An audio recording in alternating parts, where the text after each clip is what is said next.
ঘোরার কথা বললে যতই অসুস্থ থাকি না কেন একদমই ভালো লাগে না, সাথে সাথে ছটপট রেডি হয়ে বের হয়ে যায় আম্মুর সাথে।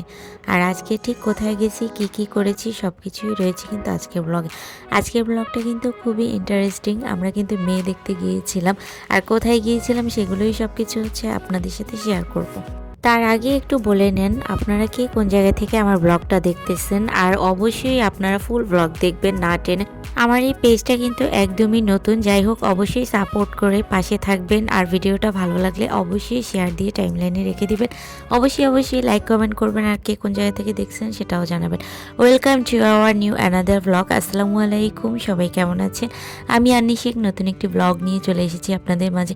আজকে ছিল শুক্রবার, তো ঘুমছিলাম আমি, হঠাৎ করেই জানতে পারি যে আজকে আমাদের একটি পাত্রী দেখতে যাওয়ার কথা। যাই হোক পাত্রীটা হচ্ছে আমাদেরই এলাকার এক পাত্রের জন্য, তো পাত্রটাও হচ্ছে আমার আম্মুরই পরিচিত।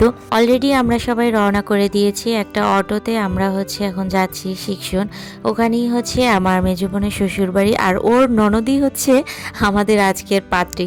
যদিও আমাদের পরিচিত পাত্রী, তারপরও আমাদেরকে একটু ঘটা করেই যেতে হচ্ছে। আমরা কিন্তু চলে এসেছি আন্টিদের বাসায়, আর এসেই আমার কাজ হচ্ছে রান্নাঘরে দেখতেছি যে কি কি রান্না হচ্ছে।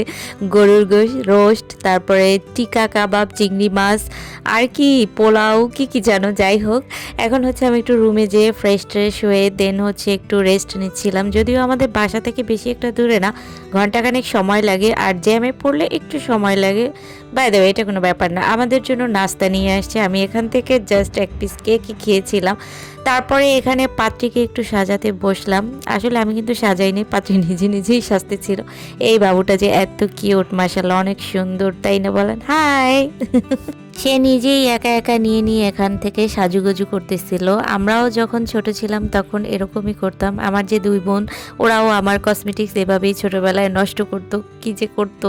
যাই হোক এই হচ্ছে আমাদের জহুরা, সে একা একাই বসে বসে গেমস খেলতেছিল, আর আমি ওর সাথে একটু মজা করতেছিলাম, বাট ও নট পাত্তা। আর এখানে জানালার কাছে বসে বসে আমি একটু রোদ খাচ্ছিলাম। রোদ কি খায় নাকি গায়ে মাখায়, যাই হোক অনেক ভালো লাগতেছিল। পাশেই আবার নদী ছিল, একটু বাতাস আসতেছিল, আবার মৃদু মৃদু একটু রোদ ছিল।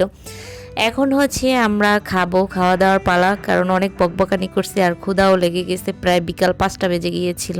যাই হোক এই হচ্ছে আমার প্লেট, বাট আমি কিচ্ছুই খেতে পারি নাই গাইস। ইচ্ছা মতন আমাকে হোসাইন দিয়েছে, কিন্তু আমি কোনো কিছুই খেতে পারি না। ওই যে বেশি কিছু থাকলে তখন আবার খাওয়া যায় না, এটাই হচ্ছে আর কি কথা। যাই হোক এই খাওয়া দাওয়া করেই হচ্ছে আমরা এখন বাসায় চলে যাব।